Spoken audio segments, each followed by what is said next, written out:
just thought the name Rust sounded really cool and cargo Okay. and stuff.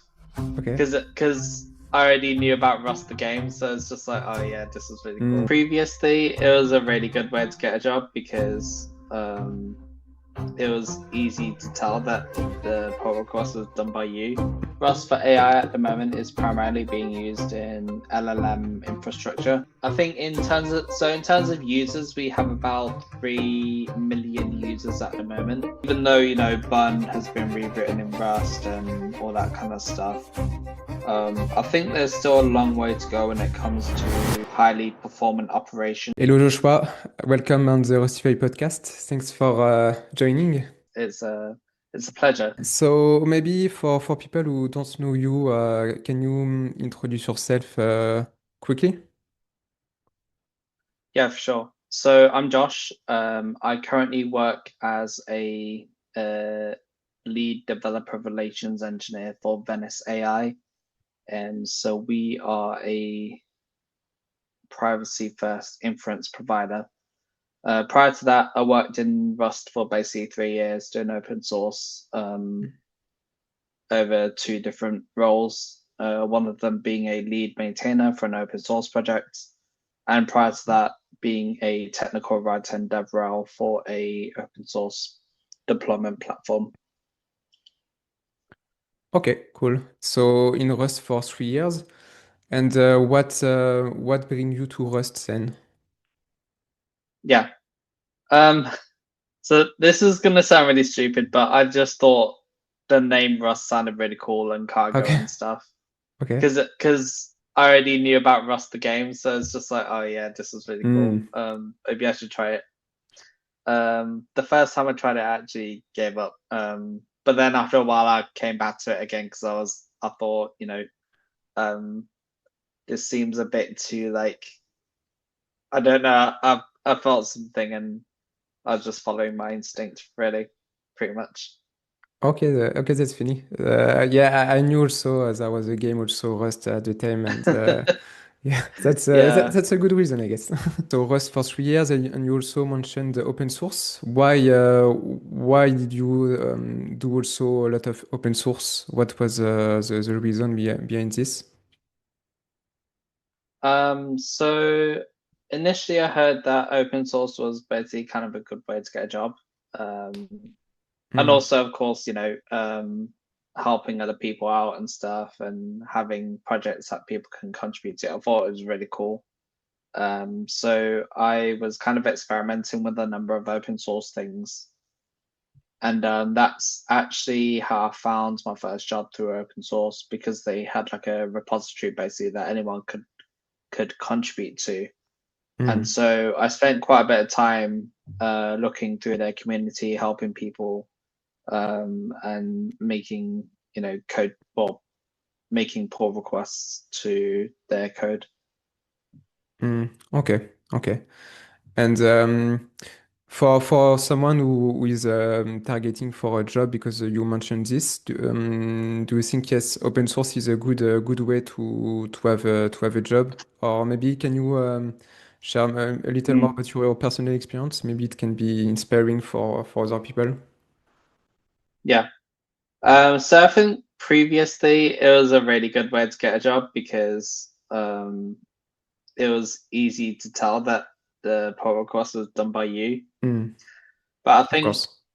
nowadays you have to be much more involved with the community as well as, not just opening PRs because the the recruitment side of things is much well, it's become much more about humans and people and stuff and not just how Mm, many PRs to do open or whatever. Especially now with, AI assisted PRs and maintenance and stuff like that. It's very it's very much reliant now on basically networking, mm, um, which is still a big part of open source, right? Because open source is very much about community and yeah. teamwork and collaboration and stuff like that. But it's very much a different angle now, I think. Mm, yeah, it makes sense. Yeah, yeah. AI changed a lot of things. Yeah. recently. I Yes, wish that's I true. wish I could be I wish I could be super optimistic, but Yeah, of course, but yeah, it's also the reality check, so it's a good reminder also. yeah. Yeah, and Yeah. yeah, also for AI because when you started Rust 3 years ago, AI was not really a thing yet, and I guess for the past 3 years, you have seen a lot of changes in AI. Now you are also specializing in AI, so. Um yeah, actually. So at my first job when I was working for Shuttle, Mm, uh around that time actually ChatGPT had come out and stuff like that. But it wasn't really until a couple of years ago actually when we started actually like playing around with it and trying it out and stuff. And I thought it was interesting and it clearly had a lot of potential, but it still needed quite a bit more time baking in the oven, basically. mm, And then I think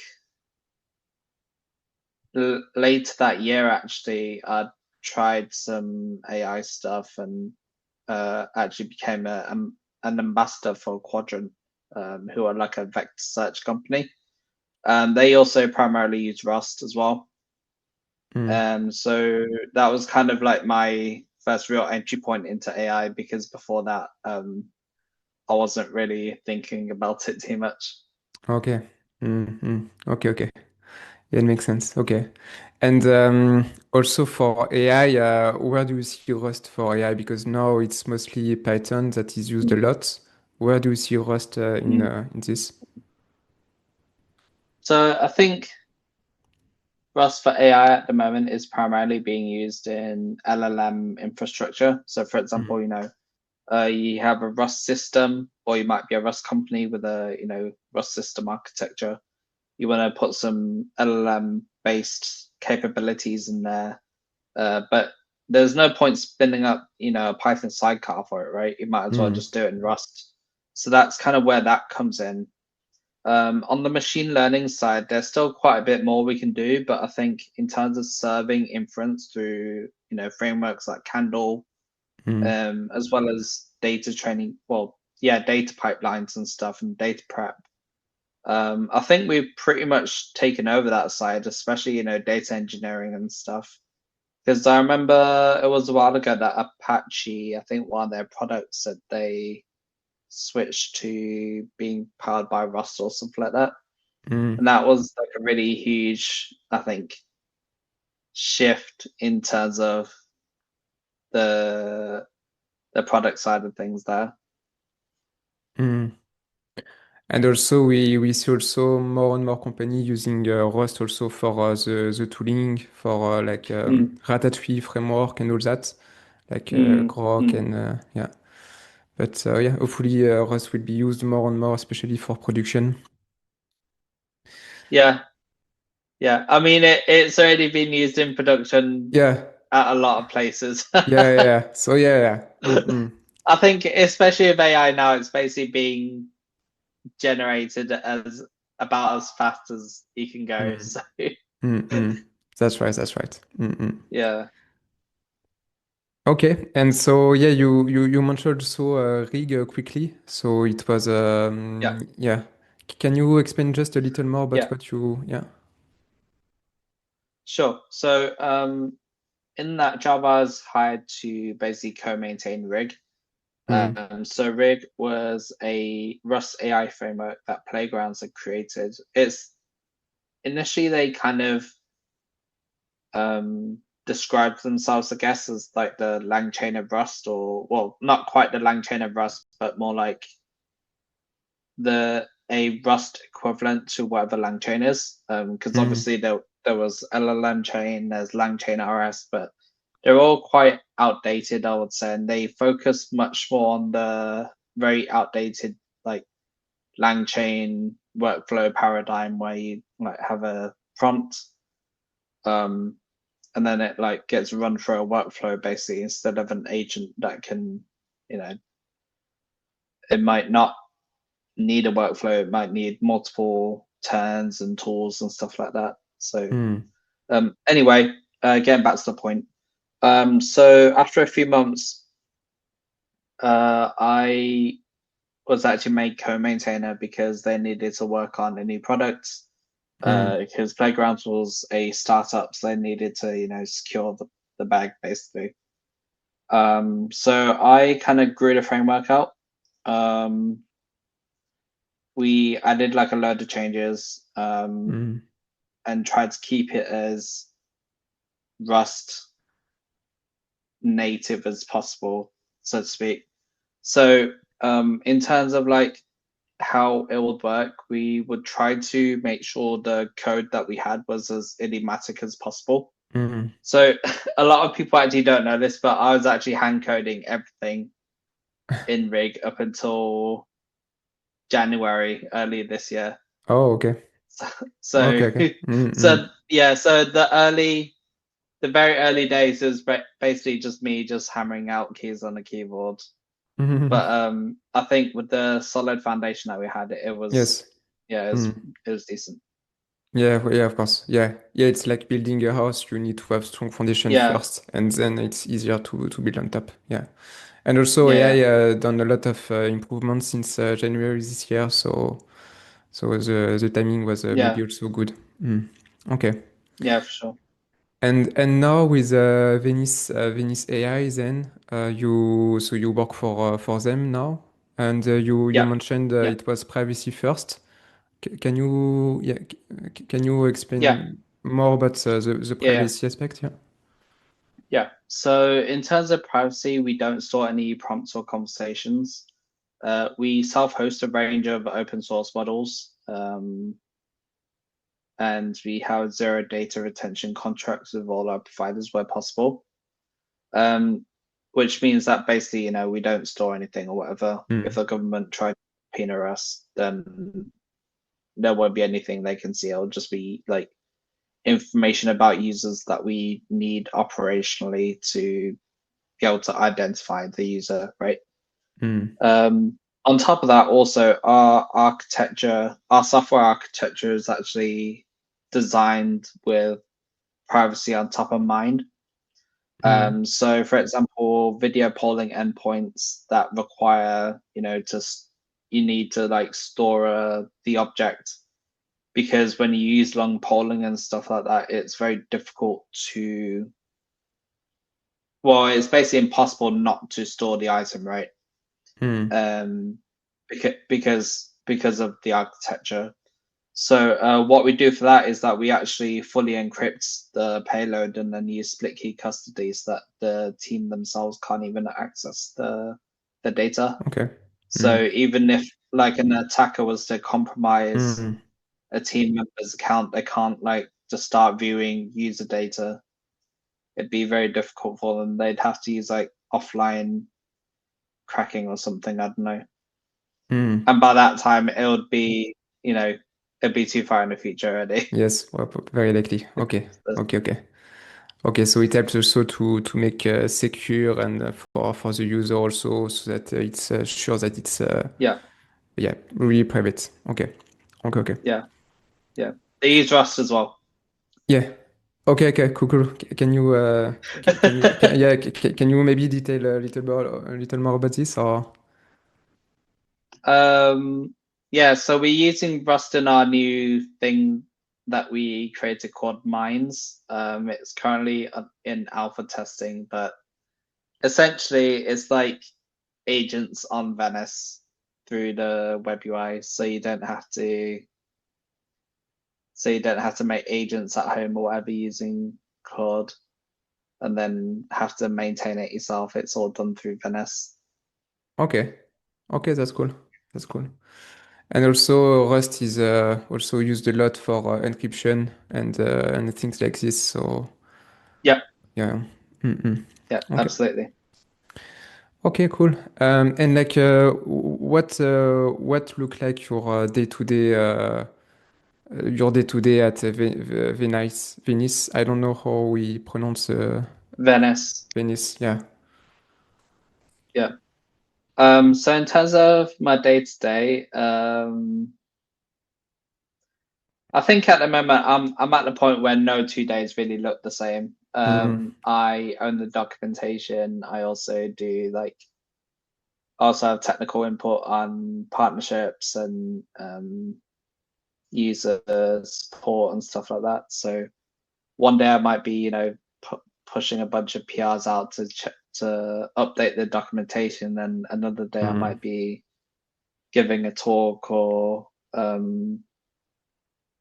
giving input on a partnership for a blog post or stuff like that, or even supporting users and helping them out. So Mm. um, yeah, I mean, Venice over the last 7 or 8 months, I'd say, has experienced quite explosive growth. So it's basically just about trying to keep up with everything, and Mm. Yeah, and try you not know, to explode at the same time. yeah, we're a successful startup, so Yeah, so that's cool. yeah. Okay, that's cool. That's cool. Like, do you have like also I don't know if you can share this, but you have some metrics you can share about I don't know because you were mentioning that it's really Oh yeah, growing yeah, very yeah, yeah, very of fast. course, yeah. So I think our all-time high for tokens used in a single day. Well, no, actually, I can't remember that. I think in terms of users, we have about 3 million users at the moment. Okay. So that was actually from about a month and a half ago when we think when we'd finished raising. Mm. Um, but I mean, yeah, it's been pretty crazy. We're getting quite high in the token usage stats, and we're getting all-time highs well, pretty regularly, I'd say. Mm. So it's doing really well. Okay. Awesome. I just That's can't great. remember the exact number off the top of my head. Yeah, yeah, of course, of course. But at least the trend is going up Yeah, fast. yeah. So okay. Numbers are going up and to the right. Okay, that's cool. That's cool. And are you recruiting at Venice or is it still Sorry. are you because you were mentioning also it's going up fast. Are you recruiting at Venice or are you still a lean team with no recruitment Oh, yet? right. Yeah, yeah, yeah. So because we finished fundraising very recently, and we Mm, only really recently announced our round, we are still in the process of figuring out what we actually need. mm, I think we're still kind of going by, hire slow, fire fast. Just making sure we have the right people, because previously we actually only really hired through internal referrals, basically. mm, The engineering team is starting to expand at a nice rate. I know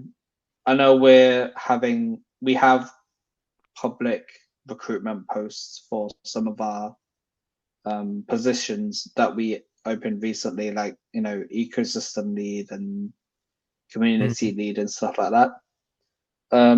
Insofar as my close team goes, in terms of who I work with mm. on a day-to-day basis, it's pretty much just me and my manager, plus a few other people. Um,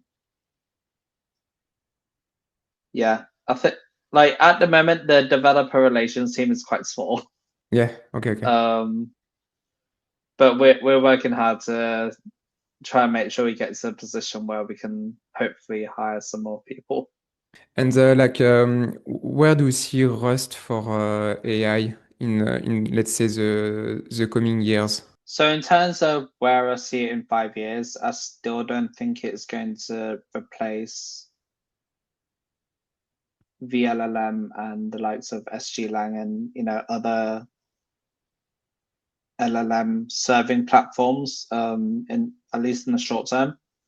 Mm, Even though Bun has been rewritten in Rust and all that kind of stuff, I think there's still a long way to go when it comes to very highly performant operations that, for example, Python has access to, but Rust Mhm. doesn't necessarily have that. Um, I mean, we have the, Torch RS library, which allows us to Mhm. directly interface with um, PyTorch and whatnot. Um, but I think at the moment it's primarily likely to just see continued growth across, the AI space. I think we're going to see definitely continued integration into regular systems, not just, creating an agent. If you're just creating an agent, then I think Python might still be the best option. Mhm. But as far as production usage, I think Rust is really only going to continue to grow in that regard. And do we have one piece of advice for people who want to get into Rust? Yeah, I'd say use the Rust book. Um, if you're generating code, make sure to interrogate the LLM about why it did something and not just what it did. Make sure you are increasing your knowledge in low level critical performance areas, because mastery of those kinds of domains is only going to grow more important over time. Just as LLMs become more advanced, so do the engineers who use them. Awesome, awesome advice. Um, so thanks for joining, Josh. Um, and it was a pleasure to have you on the podcast. And see you soon. Bye. No worries. I'm glad I could